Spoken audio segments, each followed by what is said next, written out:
La radiodiffusion télévision française vous présente une production de Maurice Renaud, Les exploits de Nick Carter, le détective américain. Aujourd'hui, Le wagon mystérieux. Texte de Jean Marcillac, réalisation Gilbert Cazeneuve.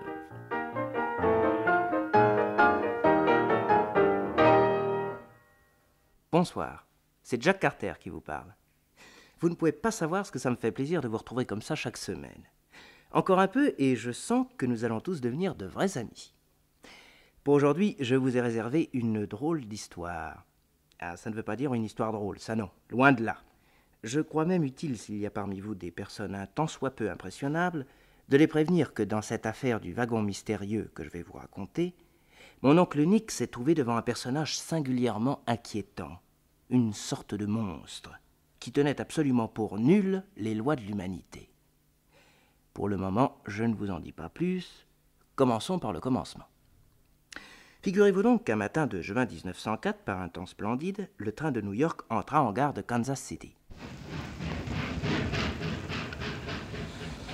Monsieur Carter. Monsieur Carter. Oui? Je suis Benjamin Roach. Ah, enchanté. Et vous avez fait bon voyage? Ah, excellent. Merci d'être venu me chercher. Mais comment m'avez-vous reconnu? Seriez-vous modeste au point d'ignorer que vous êtes un homme célèbre, monsieur Carter? Je vous en prie. Tous les journaux des États-Unis publient votre portrait à chacune de vos victoires. Et ils me rendent là un bien mauvais service. Ah si, je préférerais 100 fois que les bandits que je poursuis ignorent comment je suis fait. La rançon de la gloire. Accepterez-vous un verre de bière? Ah, volontiers. Tenez, venez.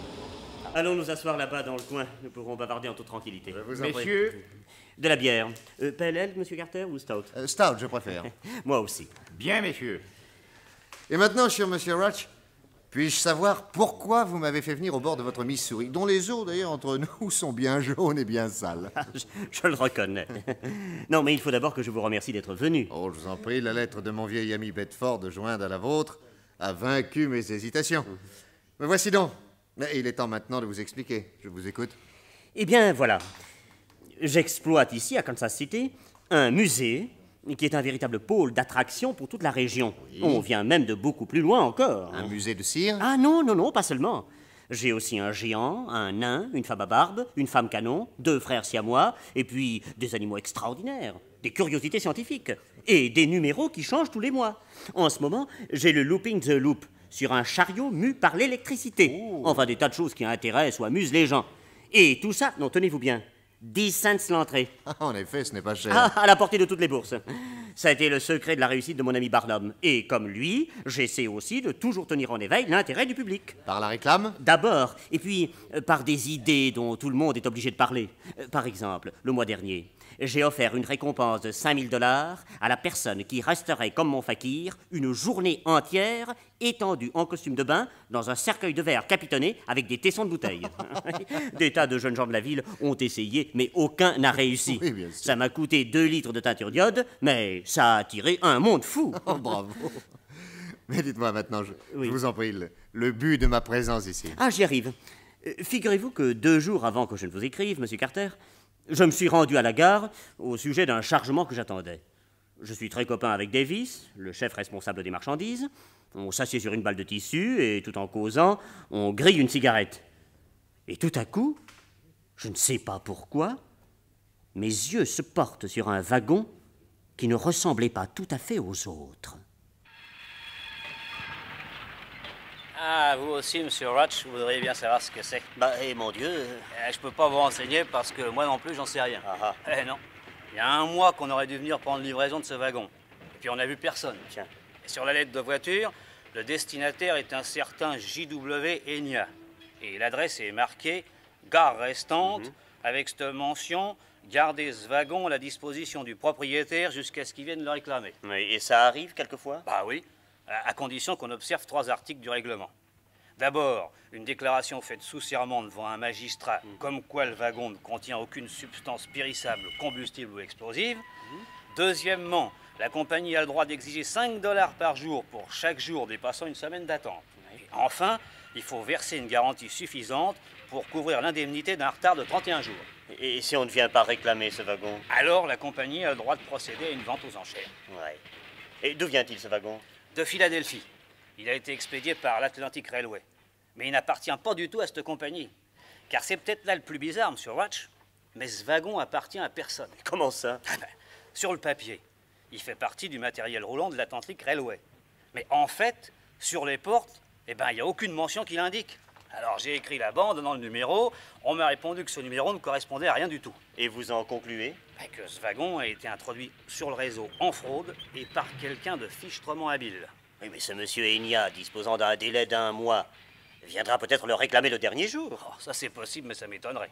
Alors votre compagnie fera ouvrir le wagon. Ah non, la loi est formelle, ah oui. Ne lui appartenant pas, elle n'a pas le droit d'y toucher en quoi que ce soit. Et à plus forte raison de briser les cachets de cire qui sont sur les portes. Non, on le vendra aux enchères tel quel, sans l'ouvrir, le contenu dans le contenant, sur simple témoignage de la lettre de voiture. Qui énumère au moins ce qu'il y a dedans. Oh oui, vous savez, 2 mots qui n'engagent pas à grand-chose. Il y a écrit meubles et objets d'art. Oui. Eh ben, une bombe, ça peut être aussi un meuble ou un objet d'art. Et quoi, vous croyez que ce wagon Non, contient... non, moi je crois rien du tout, puisque je ne sais rien. Non, la seule chose que je peux vous dire, c'est que ce wagon, quand je le regarde, eh ben, il me cause une espèce de malaise indéfinissable. Oh non, non. Il n'y a pas que moi. Mes employés en parlent maintenant sur un ton. Tenez, comme on devait parler autrefois du vaisseau fantôme. Non, mais savez-vous que vous m'intéressez prodigieusement? Moi, si personne ne vient le réclamer, je l'achèterai bien, ce wagon. Ben, pourquoi faire? Ah, je ne sais pas encore, mais j'ai comme une idée qu'il pourrait devenir une attraction sensationnelle pour mon musée. Ah. Mais oui, pensez donc. Le wagon mystérieux. J'organise un concours avec un premier prix pour celui qui dira ce qu'il y a exactement à l'intérieur. Et un beau jour, on l'ouvre devant 2000 personnes. Ah oui, et vous éclatonnez. Oh. Non. Croyez-moi, monsieur Ratch, je serai vous, je laisserai tomber. Ça peut vous attirer que des embêtements. Ah, vous savez quelque chose. Mais je vous ai déjà dit que non. Ah. Mais j'ai horreur de tout ce qui n'est pas clair, de tout ce qui se cache, de tout ce qui rampe. Vous savez, le genre souris, serpent ou araignée. Eh ben, j'ai l'impression que dans ce wagon-là, il y a quelque chose comme ça.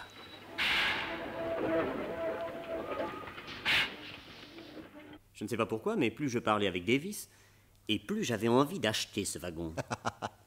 Ah, ce que c'est que l'imagination. Oh, mais attendez. Figurez-vous que 2 jours après, je reçois une lettre anonyme. Tenez, je l'ai là. Lisez. Merci. Cher Monsieur Ratch, je suis en mesure de vous dire que le wagon qui vous intrigue tant ne sera réclamé par personne. Achetez le don et ne craignez pas de faire monter les enchères. Il y a là pour votre musée une attraction sans précédent dans le genre.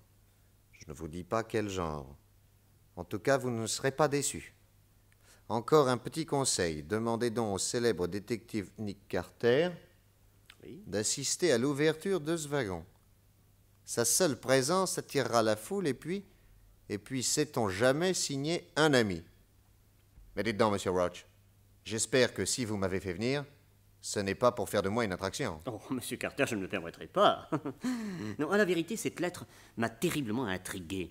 Et maintenant, j'ai acquis la quasi-certitude que votre présence auprès de moi ne va pas être inutile. Ah, parce que vous êtes décidé à acheter ce wagon. Ah, plus que jamais, je ferai monter les enchères jusqu'à 10 000 $ s'il le faut. Très bien, très bien. Mais dites-moi, avez-vous votre petite idée sur l'auteur de cette lettre anonyme? Non, je suis allé interroger Davis. Il m'a juré n'avoir parlé de notre conversation à personne. Mais allez donc voir si au drugstore, avec des camarades, en buvant un verre de bière... Oui, bien sûr. Ou bien il s'agit d'un mauvais plaisant, ou bien d'une personne qui est très au courant de l'envoi de ce wagon, et qui a intérêt à ce qu'il finisse dans votre musée. Alors ça, Dieu sait pourquoi. À un moment donné, je me suis demandé si ce ne serait pas la compagnie elle-même qui m'aurait écrit cette lettre, pour tirer de moi le maximum d'argent, au cas où il y aurait des enchères. Oh, vous plaisantez, voyons. Une grande administration est un ensemble de rouages qui fonctionne sans passion aucune. Que la vente produise peu ou beaucoup, qu'est-ce que vous voulez que ça fasse à ses fonctionnaires? Dites-moi, est-ce que je peux aller jeter un coup d'œil sur le wagon? Mais bien sûr, allons-y tout de suite. Oui. Garçon! Oui, Combien je vous dois? 10 cents.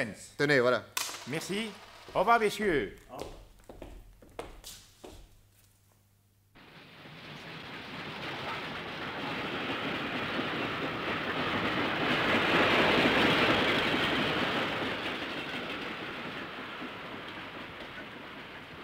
Tenez, le voilà, ce wagon rouge, là. Ah, il est superbe. N'est-ce pas? Vous avez remarqué? Il est tout neuf, mais on a sali la peinture exprès pour qu'il ne se distingue pas trop des autres. Et en effet, on n'a peint nulle part le nom de la compagnie qui en est le propriétaire. Dites-moi, le destinataire, ce monsieur J.W. Enya, Évidemment, je pense qu'il est inconnu à Kansas City. Absolument inconnu. Bonjour, messieurs. Ah, Davis. Monsieur Davis, chef de la gare des marchandises. Mon ami, monsieur Carter. Enchanté, monsieur. Enchanté. Alors, monsieur Ratch, vous venez voir votre orphelin? Ah, il ne sera plus pour longtemps puisque la vente aux enchères a lieu après-demain matin. Ben, vous savez que ce sacré wagon intéresse d'autres personnes que vous. Ah, et qui donc? Hier après-midi, une femme est venue ici, soi-disant pour chercher des marchandises qu'elle attend depuis longtemps et qui ne sont pas encore arrivées. Mais moi, je suis pas dupe. Elle est venue uniquement pour jeter un coup d'œil sur le wagon. Comment était cette femme? Voilée et des gants noirs qui lui montaient jusqu'au coude. Comment ça, voilé? Bah oui, elle avait sur la figure une mousseline si épaisse que je serais bien incapable de la reconnaître si je la rencontrais. Tout ce que je peux vous dire, c'est que sa voix était douce avec un petit accent pas de chez nous et que j'ai rarement vu une fille aussi bien faite. Et elle vous a interrogé au sujet de ce wagon? Ah non, non, c'est moi qui ai essayé de la faire parler. Ah. Ah oui, je lui ai dit, il est joli, hein? Alors vous savez ce qu'elle m'a répondu? Non. Elle m'a répondu sur un drôle de ton. Les wagons de marchandises sont des choses si intéressantes. Ouais, et elle est partie. Curieux. Et il est venu encore d'autres personnes? Ah oui, un homme, cette nuit. Il était environ 2 heures du matin. Mon veilleur a aperçu une petite lumière qui bougeait autour du wagon, une lanterne sourde probablement. Il est allé voir, et quand il est arrivé, l'homme a filé et il n'a pas pu le rattraper. En sortant de la gare, Nick Carter est allé aussitôt à la poste. Et il m'a envoyé un télégramme pour me prier de venir au plus vite avec notre camarade Patsy, qui est un costaud. Vous voyez que l'oncle Nick flairait déjà une affaire peu ordinaire. Il nous avait recommandé de ne pas avoir l'air de le connaître, d'entrer au musée comme de simples curieux, et d'aller conférer avec lui en grand secret dans la baraque de la femme tronc, sourde, muette et aveugle. Et le lendemain matin, le jeudi, eut lieu la vente aux enchères devant une foule de curieux. Je n'ai pas besoin de vous dire que dans Kansas City, l'histoire du wagon mystérieux avait flambé comme une traînée de poudre. Le commissaire-priseur gesticulait au bord du quai. Jusqu'à ce matin, 11 heures, dernier délai. 11 heures viennent de sonner à l'hôtel de ville. Le propriétaire de ce wagon ou son délégué ne s'étant pas présenté dans les délais impartis, nous allons procéder à la vente aux enchères. Nous avons une offre de 10 000 $, venue d'une personne honorablement connue et parfaitement solvable. Qui dit mieux? Vous, monsieur? Non. Monsieur Vous, Ratch. monsieur? Quoi donc, Davis? La femme voilée, elle est là-bas. Ah? Ne vous inquiétez pas, je l'ai à l'œil. Vous l'aviez vue, monsieur Carter? Oui, naturellement. Et vous pensez qu'elle va faire monter les enchères? Je ne pense rien. Je regarde. Elle ne bouge pas. On dirait une statue. Personne aux enchères, Ratch. Le wagon est à vous. Ah, merci, mon Dieu. Écoutez. Alors c'est bien entendu. Personne ne met une enchère supérieure à 10 000 $. Une fois, 2 fois, je l'adjuge à monsieur Ratch de Kansas City. 3 fois, adjugé. Mon cher Ratch, en tant que président du conseil municipal, permettez-moi de vous féliciter. Oh, monsieur Mesfield. Et vous représentez dans notre cher Kansas City l'élément imaginatif, audacieux, j'allais presque dire poétique, sans lequel la vie ne vaudrait pas la peine d'être vécue. Bravo. Je forme des vœux pour que vous tiriez de ce wagon un profit proportionnel à votre esprit d'entreprise. Merci, monsieur le président. Et avez-vous de bonnes nouvelles de votre fiancée? Mes parents doivent être auprès d'elle à Philadelphie. Vous savez que je ne suis rentré qu'hier soir de mon voyage d'affaires au Japon. Mais dès samedi, je file les rejoindre. Et votre santé? Le cœur toujours un peu fatigué. Mais je n'ai guère le temps de m'en occuper. Messieurs? Au revoir, monsieur le président. Au revoir, monsieur. Dites-moi, qui est ce superbe garçon? David Mesfield, industriel en textile. Il a été élu président du conseil municipal l'année dernière. Il paraît qu'il a une fiancée ravissante. Qui habite Philadelphie? Oui. Ah. Qu'est-ce que vous avez? Moi, rien. Non, mais dites donc, pendant ce temps-là, notre femme voilée, elle a disparu. Ne vous inquiétez pas. Mes jeunes collaborateurs l'ont prise en filature. Ah, bon, parfait. Racontez-nous, monsieur Hatch. Oui. Qu'est-ce que vous allez en faire de ce wagon? Eh bien, j'ai déjà obtenu des autorités un permis de circulation pour le faire rouler jusqu'à mon musée. Il sera, je pense, ma plus sensationnelle attraction. Mais vous allez le faire rouler comment? Sur les rails du tramway. Et quand on les a posés, vous ne vous souvenez pas qu'on leur a donné le même écartement que les rails du chemin de fer? Ah oui, c'est vrai. Tôt ou tard, ça devait servir. La preuve? Et quand sera-t-il au musée, votre wagon? Avant ce soir. Et quand est-ce qu'on pourra voir ce qu'il y a dedans? À partir de ce soir, 9 h. Comme ça, vous aurez eu le temps d'y fourrer des monstres ou des chats crevés, Oh. n'importe quoi, à votre fantaisie, pour nous faire croire que c'était dans le wagon. Mais non, chère madame. Tout est prévu pour que le conseil municipal soit présent au grand complet à l'ouverture du wagon, c'est-à-dire ce soir à 9h. Alors, on y sera. Et comme d'habitude, ça ne vous coûtera pas plus de 10 cents. C'est merveilleux. À vous, j'aurais voulu pouvoir vous retenir la langue. Pourquoi? Mais parce qu'à l'ouverture de ce wagon, je crois nécessaire non seulement la présence du conseil municipal, mais encore et surtout celle du directeur de la police fédérale. Eh bien, qu'il vienne, je vais l'inviter. Oui, mais seulement pour demain matin, 10h. Vous voulez reporter l'ouverture de ce wagon à demain matin? Oui. Mais pourquoi ça? Parce que je crois prudent d'en examiner l'intérieur avant qui que ce soit. Mais il y a des cachets de cire. Je n'y toucherai pas. Comment entrerez-vous? Ce wagon, mon cher, est truqué. Qu'est-ce que vous dites? Et cette nuit, je trouverai le moyen de pénétrer à l'intérieur, je vous en réponds. Je me demande bien comment vous ferez, par exemple. Et tous ces gens qui vont venir ce soir à 9h. Ne vous inquiétez pas. Vous allez envoyer un message aux officiels. Et quant aux curieux, vous clouerez à leur intention sur la porte de votre musée l'avis suivant. L'opinion approuvera certainement mon désir de donner un but de bienfaisance à la curiosité publique. C'est pourquoi l'ouverture du wagon mystérieux n'aura lieu que demain matin à 10h. Le prix d'entrée sera de 5 $, la recette étant intégralement versée à l'hôpital Saint-Patrick pour une distribution de secours aux malades. Ah, comme ça, impossible de se fâcher, hein? Et puis, vous en sortirez grandi. Monsieur Carter, vous avez raté votre vocation. Mais quel directeur de musée à 10 cents vous auriez fait? Non, mais dites-moi, pourquoi croyez-vous nécessaire la présence de la police? Parce que depuis hier, je tourne et retourne dans ma tête le nom du destinataire de ce wagon. Et que depuis 3 minutes, je crois avoir trouvé une partie de l'énigme. Mais dites vite. Connaissez-vous dans Kansas City un homme portant le nom de Hayne? H-A-I-N-E. Le docteur Hayne, oui, pourquoi? Vous dites le docteur Hayne. J.W. Hayne. J.W. Hayne, oui, c'est ça. Le docteur J.W. Hayne. Je crois rêver. Physiquement, vous le connaissez? Oh, très bien. Comment est-il? Petit mais râblé et un visage admirable. Des yeux bleu vert, la barbe et les cheveux noirs comme du jais, avec en partant du milieu du front... Une mèche presque blonde, n'est-ce pas? Oui. Oui, c'est bien lui. Ainsi, le nom inscrit sur la lettre de voiture n'était qu'un jeu en forme de défi. Enya. E-N-I-A-H. Eh bien, c'est à l'envers les lettres de Hayne. H-A-I-N-E. Comprenne qui pourra, dut se dire le docteur en ricanant. Mais Nick Carter, mon vieil ennemi, lui, finira bien par deviner. Eh ben oui, j'ai deviné. Et vous voyez, c'est lui qui vous a envoyé cette lettre anonyme. Le docteur Hayne? Attendez. Il y a quelque chose qui ne cadre pas du tout. Ah, mais alors là, pas du tout. Quoi donc? Le docteur Hayne est l'expéditeur et le destinataire du wagon, et c'est lui qui vous a envoyé cette lettre, j'en parierai mon salut éternel. Et pourtant? Pourtant? Il est mort, il y a 10 ans. Monsieur Ratch et Nick Carter entrèrent au musée pour déjeuner. Patsy et moi, nous les attendions. Mais l'oncle Nick n'a pas voulu, pour le moment, donner davantage d'explications. Alors, Jack, tu as suivi la femme voilée? Oui, elle a traversé une partie de la ville et elle est entrée dans une belle maison. 3 minutes plus tard, nous l'avons aperçue près d'une fenêtre du premier étage. Elle a enlevé son chapeau, elle s'est installée dans un fauteuil, et puis elle s'y est endormie. Et elle n'était plus voilée? Non. Ah, je peux même te dire qu'elle est rudement jolie. Bon, à qui appartient cette maison? Eh ben, il y a une plaque sur la porte d'entrée. Et qu'y a-t-il de gravé sur cette plaque? Docteur J.W. Hayne. Il fut convenu que toute la nuit, Patsy et moi, nous prendrions tour à tour la garde dans un fossé situé près de la maison du docteur, pour en surveiller les entrées et les sorties.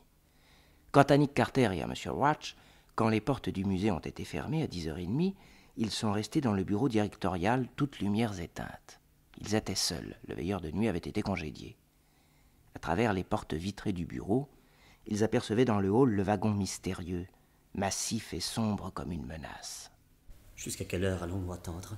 3 heures du matin. Pourquoi si tard? Mais parce que si quelqu'un cherche à s'introduire pour aller visiter le wagon, il le fera sûrement avant 2 heures du matin. Vous attendez quelqu'un? Sait-on jamais. Oh là là, ce diable de wagon commence à me causer une angoisse très désagréable. Oh, ça, je crains qu'avant la fin de la nuit, vous n'ayez des raisons plus graves encore de vous effrayer. Oh mon Dieu. Non, mais allez donc vous coucher. Je resterai très bien tout seul. Oh, jamais de la vie. S'il y a un danger quelconque, je veux être près de vous. Vous êtes un brave homme, monsieur Ratch. Non, dites-moi plutôt, vous venez de passer 2 heures à tourner autour de ce wagon, à vous glisser dessous, à grimper dessus. Puis-je savoir le résultat de cette gymnastique? Alors, je peux vous affirmer maintenant que nous n'aurons aucune difficulté pour pénétrer à l'intérieur de ce wagon et sans briser les scellés. Vous avez trouvé une ouverture? Ouais. Mais vous êtes sorcier! Oh non. Je ne suis qu'un simple détective qui sait regarder. Une des premières choses que j'ai remarquées, c'est que juste sous le toit et tout autour, on a ménagé un espace si petit et si habilement dissimulé qu'il est presque impossible de l'apercevoir. Un espace pour laisser entrer de l'air? Ouais. Ce qui nous porte à croire que l'intérieur de ce wagon est destiné à quelque chose ou à quelqu'un qui ne peut pas se passer d'air. Vous pensez qu'un homme ou une femme est enfermé là-dedans? En tout cas, pour y vivre, il aurait besoin de respirer. Et il faudrait obligatoirement à leur geôlier un moyen de sortir de la voiture et d'y entrer sans être obligé de toucher au scellé. Mais voyons, j'ai collé mon oreille à la paroi. S'il y avait quelqu'un vivant à l'intérieur, j'aurais bien entendu tout de même. Eh, on y dort peut-être d'un sommeil profond. Ou éternel. Je crois, mon cher, qu'il faut nous attendre au pire. À 3 heures du matin, personne n'était venu, ou tout au moins personne n'avait osé pénétrer. Watch se leva d'un bond. Dieu soit loué, Carter. Il est 3 heures. Si j'attends plus longtemps, je sens que je vais devenir enragé. Vous avez des vapeurs comme les jolies femmes? Je n'ai pas de la nervosité, mais de l'obsession. Je veux savoir ce qu'il y a à l'intérieur de mon wagon. Moi aussi. Allons-y, je vous suis. Faut-il tourner le gaz pour y voir clair? Non, pas la peine, j'ai ma lampe électrique de poche. Venez.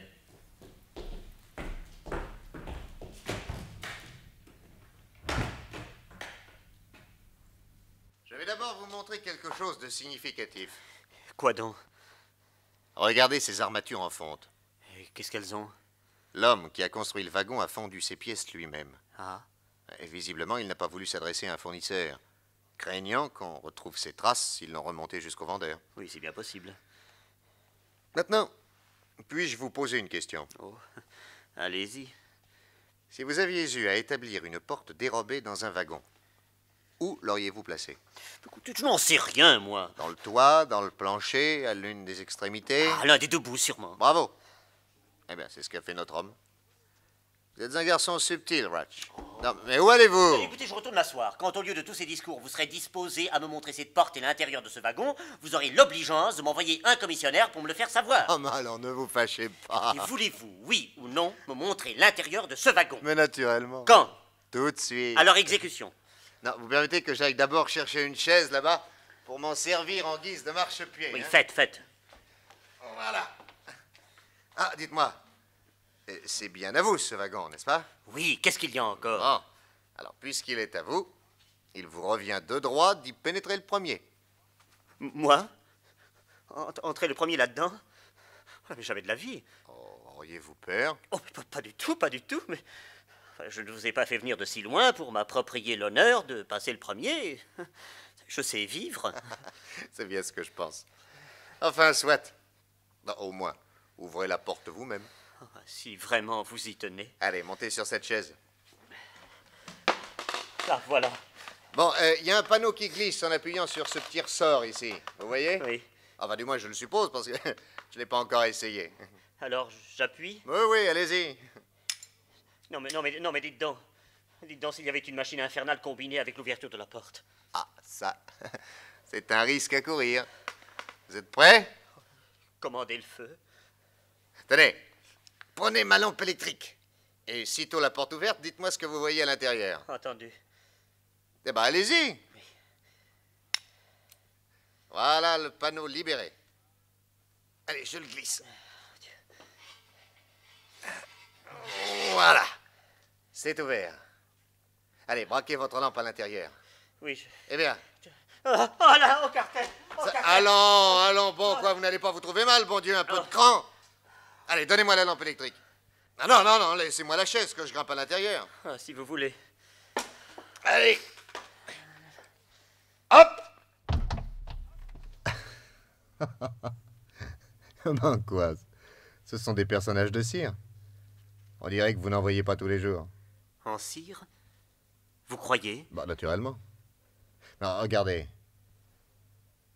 L'intérieur de ce wagon est entièrement meublé comme un salon luxueux. De belles tentures en pluche rouge tout le long des murs pour cacher les parois du wagon. Par terre, une moquette recouverte de superbes tapis d'Orient, d'élégants meubles d'acajou, et ces deux beaux messieurs en habile, et ces deux belles dames en robe du soir qui jouent aux cartes autour de ce guéridon. Et... Non mais là-bas, qu'est-ce que c'est? Tiens, c'est curieux.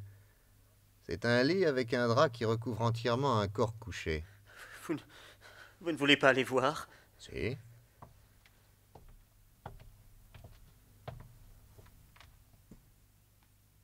Oh, par exemple. Mais quoi? Qu'est-ce que vous avez vu? J'ai soulevé le drap. C'est une très belle jeune fille. On la figurée morte, avec un poignard dans le cœur. Mais enfin, mais qu'est-ce qui a pu avoir l'idée d'une mascarade pareille? Mais jamais je ne pourrai montrer ces mannequins à mon public. Oh, Carter. Oh, Carter, j'ai mal au cœur. Oui, c'est cette odeur. Vous savez ce qu'elle me rappelle, cette odeur? Non. Exactement celle dont on parfume les produits pour embaumer les morts.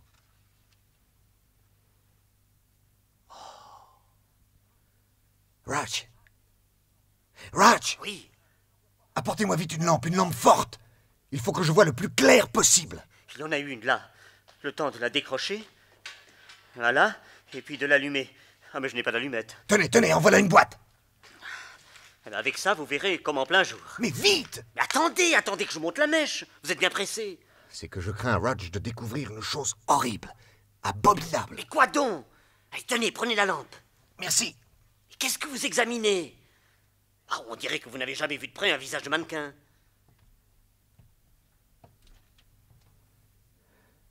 Soyez calme, Rudge. Ces 5 personnes ne sont pas des mannequins de cire. Ce sont 5 cadavres, embaumés. Quoi? Des cadavres? Embaumés? Oui, et admirablement. Suivant un procédé que je reconnais. L'inventeur le gardait jalousement secret. Tenez, montez près de moi. Oh non, vous savez, d'en bas, je vois très bien. Ah, quel travail précis. Minutieux. Tous les objets sont fixés solidement. Les cartes sont collées sur la table et aux doigts des joueurs. Quant au corps, ils sont tenus par des fils de fer cloués au plancher. La vision que j'ai d'ici, Carter, me donne l'impression d'un rêve fantastique. Oui. Ratch, approchez-moi la chaise, que je redescende. Merci. Et quoi? Vous refermez? Oui. Allez, retournons dans votre bureau. Vous comprenez quelque chose à tout ça? Oui. Je crois. Venez.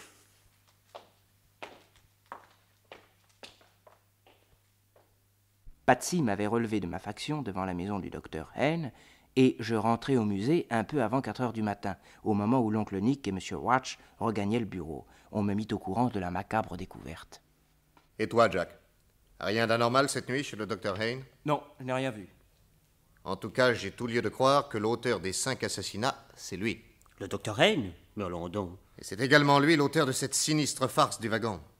L'installation de ce salon luxueux, la mise en place des 5 cadavres embaumés et l'expédition à Kansas City avec l'intention bien arrêtée que ce soit vous, Ratch, qui achetiez ce wagon. Et pourquoi? Dans quel but? Voyez-vous, je crains que nous ne l'apprenions d'une façon tragique ce matin à 10 heures. Mais enfin, je connais le docteur Hayne. C'est un homme distingué, très savant et très bon, qui soigne les pauvres pour rien. Comment l'accuser de telle monstruosité? Ah. Quel âge a-t-il?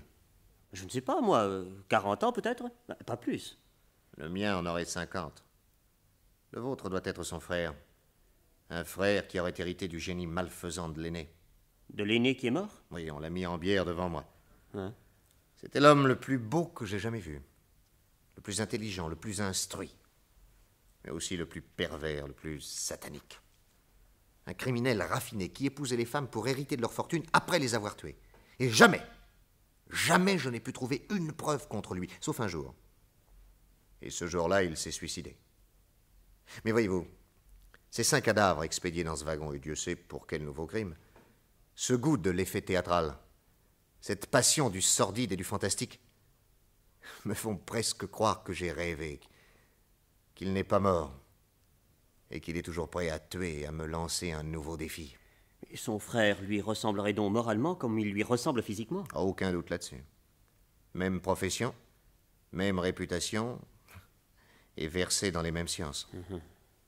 Ah, je constate que son frère lui a transmis sa formule secrète d'un certain poison qui permet de tuer puis d'embaumer les cadavres au point de leur donner l'apparence absolue de la vie.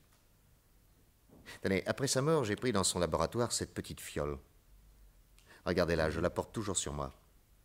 C'est l'antidote de son poison. Car longtemps, je me suis méfié de sa vengeance. Mais oui, une vengeance post-mortem était toujours possible. Mais 10 ans ont passé et je ne le crains plus.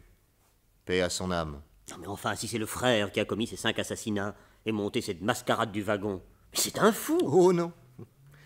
Ou s'il est fou, ce n'est que d'orgueil, comme son frère. Et comme son frère, il a sûrement commis une multitude de crimes sans avoir été une seule fois soupçonné. Alors il est blasé de l'impunité et recherche le plaisir dans le risque, dans le défi. Plus grande est la difficulté d'échapper, plus grandes sont les jouissances de son orgueil, puisqu'il s'échappe toujours. Mais croyez-moi, il n'est pas fou. À chacun de ses actes criminels, il y a une raison logique. Et que comptez-vous faire? Moi? Attendre la réunion de 10 heures. Nous dirons à la police et aux autorités de la ville ce qu'il y a dans le wagon? Naturellement. Nous leur devons l'entière vérité. À 10 heures, le conseil municipal était au complet dans le hall, en face du wagon, ainsi que le directeur de la police fédérale et ses collaborateurs. L'oncle Nick prit la parole. Messieurs, il n'est plus question ici d'une simple curiosité. Et malgré notre promesse, nous avons dû interdire l'entrée à une foule décidée à payer 5 $ pour aider les malades de l'hôpital. Nous sommes hélas aujourd'hui en présence d'un fait de la dernière gravité. 5 personnes ont été assassinées. Oui, cette nuit, M. Ratch et moi, nous avons découvert leurs cadavres dans ce wagon. J'avais décelé une porte truquée. 5 cadavres, admirablement embaumés dans un décor de salon luxueux. 2 hommes et 2 femmes en toilette de soirée auprès d'une jeune fille étendue morte sur son lit. Un poignard dans le cœur. Le but de l'expédition de ce wagon, je l'ignore encore. Mais je m'en doute. C'est pourquoi je supplie là où les personnes qui ont le cœur fragile de bien vouloir sortir. Oui, la vision qui leur sera offerte une fois les portes ouvertes risque de les émouvoir dangereusement. Monsieur le Président du Conseil municipal, croyez-vous devoir rester? Certainement. Écoutez, puis-je me permettre d'insister? Non, ce serait inutile. Très bien. Monsieur le directeur de la police fédérale, je pense que vous voudrez bien maintenant briser vous-même les scellés. Volontiers. Merci. Premier scellé. Second scellé, je vous remercie. Non, ne vous donnez pas la peine. 2 aides du musée vont ouvrir les portes.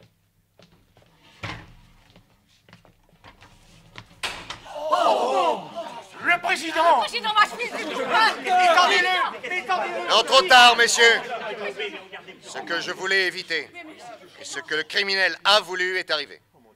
Monsieur Mesfield est mort d'une crise cardiaque. Monsieur désire, Je voudrais voir le docteur Hayne. de la part de qui? Nick Carter. Si vous voulez bien monter au premier, monsieur Carter. Je vous attendais. Vraiment?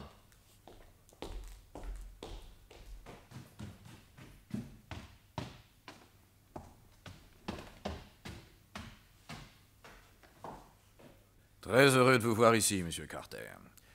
Si vous voulez bien entrer dans ma salle d'examen. Mais je ne suis pas malade. C'est un ancien atelier de peintre. Nous serons mieux ici, à l'abri des oreilles et des regards indiscrets. Il n'y aura que les oiseaux pour nous voir à travers cette baie vitrée. Asseyez-vous donc. Merci. C'est faux ce que vous lui ressemblez. Vous êtes son frère, n'est-ce pas? Oui. Il avait 10 ans de plus que moi. Vous avez donc exactement l'âge qu'il avait quand il est mort. Exactement. Et comment se fait-il que vous ayez les mêmes initiales que lui? Il s'appelait James William. Moi, je m'appelle Jesse William. Voilà. Je l'adorais. Tout ce que je sais, il me l'a appris. Pendant des années, vous lui avez déclaré une guerre acharnée, sans pitié. Et il est mort à cause de vous. J'ai juré de le venger. Oh, en prenant tout mon temps. J'ai trouvé enfin l'occasion de vous faire venir à Kansas City. Comment ça? Oui, c'est moi qui ai conseillé à Ratch, dans une lettre anonyme, de faire appel à vous. C'est moi qui vous ai mêlé à cette affaire de wagon. Je savais que vous me soupçonneriez, je connais vos talents. Et je savais que vous auriez le courage de venir jusqu'ici, chez moi, me demander des comptes. Seulement, M. Carter, un bon policier est courageux, pas téméraire. Le sort en est jeté, je vous tiens. Vous ne sortirez plus d'ici vivant. Aïe! Pourquoi avoir fait le geste de prendre votre revolver? Vous deviez bien penser qu'avec moi, tout est toujours prévu. J'ai appuyé sur ce bouton et du dossier de votre fauteuil est sortie une aiguille qui vous a fait une piqûre pas mortelle, rassurez-vous. Pour l'autre, la dernière, nous avons le temps. Cette piqûre a seulement pour effet d'immobiliser pendant une demi-heure vos 4 membres, mais pas votre cerveau. Maintenant, je suis sûr que vous allez vous tenir tranquille. Alors permettez-moi également de fermer, en appuyant sur ce bouton, cette porte blindée.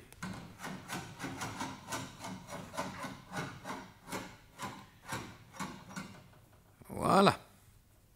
Ceci fait, causons. Qu'est-ce que vous êtes venu faire ici? Vous l'avez dit vous-même.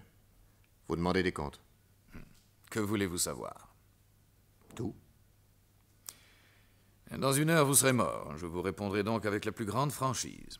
Très heureux d'ailleurs d'être admiré par un être d'élite tel que vous. C'est vous qui avez tué ces 5 personnes, n'est-ce pas? Oui. Et figurez-vous que la jeune morte que vous avez vue étendue sur le lit dans le wagon était ma fiancée. Elle habitait Philadelphie. Un jour, je lui ai présenté Macefield, ce bel industriel, président du conseil municipal de notre bonne ville. Ils sont tombés amoureux l'un de l'autre et l'on a rompu avec moi, en complet accord avec les parents. Alors, je me suis vengé.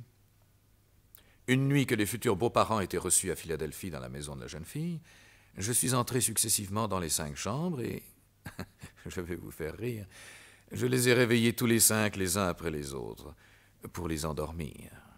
Oui, je suis comme mon frère, un maître hypnotiseur.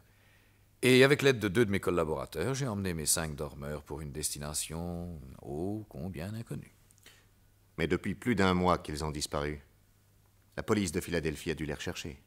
Pas encore, car je leur ai fait écrire les lettres nécessaires pour dire qu'ils partaient tous les 5 au Japon, retrouver le fiancé. Et après les avoir embaumés, vous avez monté cette mascarade du wagon. Avouez que c'était bien tentant de faire mourir le fiancé cardiaque en lui montrant d'un coup, en un ensemble grotesque, les cadavres de ses futurs beaux-parents, de ses parents et de sa fiancée. En une seule opération, je me vengeais de tous ces gens-là. C'était assez beau, n'est-ce pas? Vous êtes un artiste. Oui, mais un réaliste aussi. La fortune de mon ex-fiancée m'intéressait toujours énormément.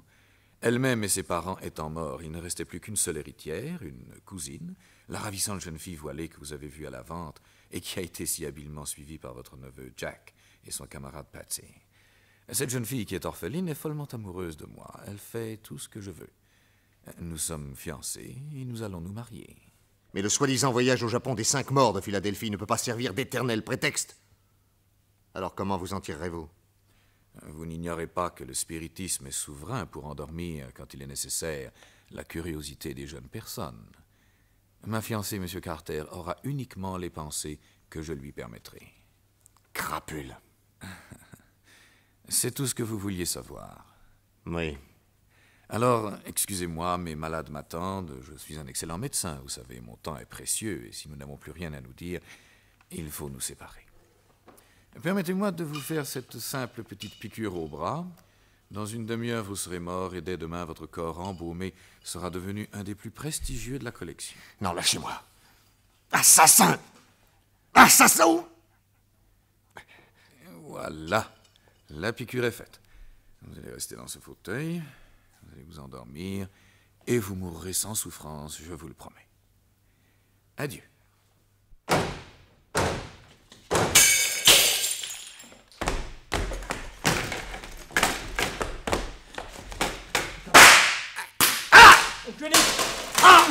Vite, Patsy, sautons dans l'atelier. Tant pis si on se casse le cou. On m'avait eu, sale petit flic. Une balle est entrée près du cœur. Il n'en a plus pour longtemps. Non, j'en ai plus pour longtemps. Mais votre Nick Carter non plus. C'est maintenant au premier de nous deux qui sera mort. Regardez, il dort déjà. Qu'est-ce que vous lui avez fait? Qu'est-ce que vous lui avez fait? Je l'ai empoisonné. Quoi? Empoisonné? Oncle Nick empoisonné? Il va mourir, on ne peut rien? Il faut demander du secours! Cette porte est blindée. Il y a un spray pour l'ouvrir. Au secours! Ouvrez! Ouvrez! Nick Carter ne peut pas mourir, voyons! Nick Carter ne peut pas mourir! Tu as raison, Patsy. Le contrepoison! Le contrepoison du docteur Haine! L'oncle Nick en a un flacon sur lui, il me l'a montré cette nuit! Vite, dans sa poche de gilet, là. Tiens, le voilà. Penche-lui la tête en arrière. Patsy, prends ce coup de papier et écarte-lui les dents. Voilà. Là. Une gorgée. 2 gorgées. Il peut boire. Tant pis, je lui verse tout. Où suis-je? Le contrepoison, oncle Nick. Tu l'as bu. Tu es sauvé. Regarde, Patsy, ses jours deviennent roses. Oh, patron! Heureusement que tu nous avais dit qu'après 20 minutes d'absence, il fallait intervenir. Nous, on n'a pas attendu plus de 10 minutes, et je crois qu'on a bien fait. Brave gosse. Ben, je vous dois la vie. Nous ne parlons pas de ça. Dis donc, oncle Nick, cette fois-ci, on a encore gagné, hein? Et notre petit ragtime? Oh. Dommage qu'il n'y ait pas de piano. Mon pauvre vieux, aujourd'hui, s'il y en avait un, j'irais sûrement pas en mesure.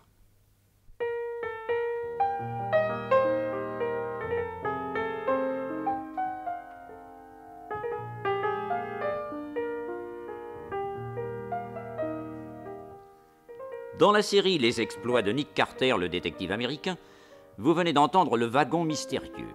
Texte de Jean Marcillac, c'est une production de Maurice Renaud. Chef opérateur du son René Cambien, collaboration technique Michel Hervé, bruitage Géo Valery, assistante Odette Brianne, réalisation Gilbert Cazeneuve. Avec dans les rôles de Nick Carter, Michel Gatineau, Ratch, Pascal Mazzotti, Dr Haine, Yves Brinville. Avec Georges Aubert, Jean Berger, Pierre Constant, Henri Jouffre, Charles Lemontier, Nicolas Amato et Madeleine Sylvain. Jack Carter, neveu de Nick Carter, le récitant, Pierre Pernet.